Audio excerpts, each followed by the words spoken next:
Hi, everybody. Welcome to Character Modeling. That's right. Welcome to Character Modeling Week 3. You guys have made it almost a quarter of the way through the course.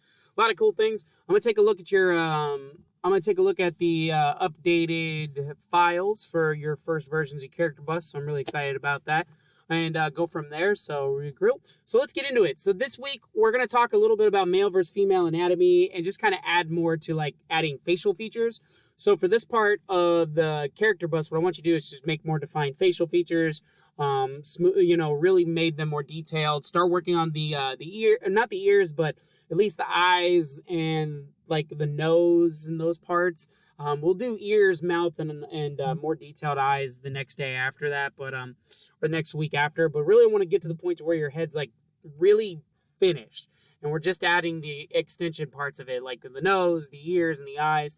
Everything else should be done by this point, and just how it's shaped and contoured. That's what I'm really focusing on.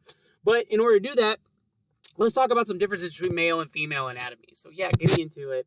So what's the same? So it's kind of funny. No matter what, if you're a male or a female, the size of your head, actually, if you put 7.5 like heads tall, I think like your head. So if my head stacked up them tied each other 7.5 times, like so 7.5 of a head, it would meet my actual height, and that's for anybody. So your head size and kind of matches for most humans, unless there's like any type of like genetic differences.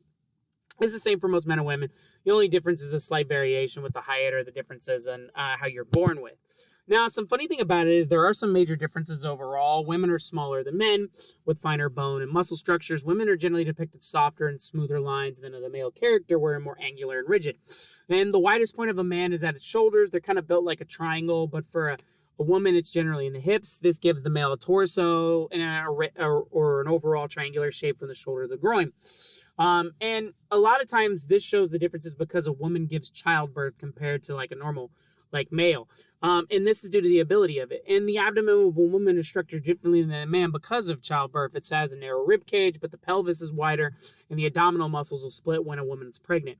And this also follows along with why females have a higher percentage of body fat than a male, because it's to accommodate pregnancy. It's the upside down triangle versus the pear shape. That's pretty much the difference of that. But you can see the differences as well as male and females are drawn facially. Males tend to be a little bit more angular along with the edges and how they're like angled out real quick, especially with the chins, lips, and ears. The top of the head has edges, and also the brow is more pronounced on the front part right here, the forehead. Females are a little different. Everything's curved. They tend to focus on curves, especially with the lips, chin, and ears. Very rounded features. Top of the head has curves, smoother definition as well. And features are meant to show more feminism and a little bit more due to curves, and brow is less pronounced. Where everything's more angled, it's rounded. And these features can blend to any style of character. If you look at like cartoon characters, and if they're male or female, you tend to notice male and female facial features and structures on how they're built with. For example, like Gloria the Hippo from Madagascar, she's very female oriented, where she has the hourglass figure and how that's played upon with that. So you can use female and male androgynous style features depending on how your character is built, even if they're not human. So you can play along with that, and that's how that works off. So sweet. So yeah, that's pretty much all I got to start you off of the week. So let's get into your assignments real quick and go from there. So I've already posted them to it. You have a project assignment and a discussion assignment. So for this week, checkpoint 2. So not the whole character bus. I just want the images. I don't want the project file right now, much like your second assignment. I'm liking to see 60% 70% done. I'd like to see some added detail improvements from the first model. I also like to see the head model fully finished, without the ears, the eyes, and the nose. I'd like to get into the mouth, but you don't have to get to the teeth or anything like that. That's what I want to see. So I want to just see 2 images, high-res rendered images from 2 views, either front and side or front and rear.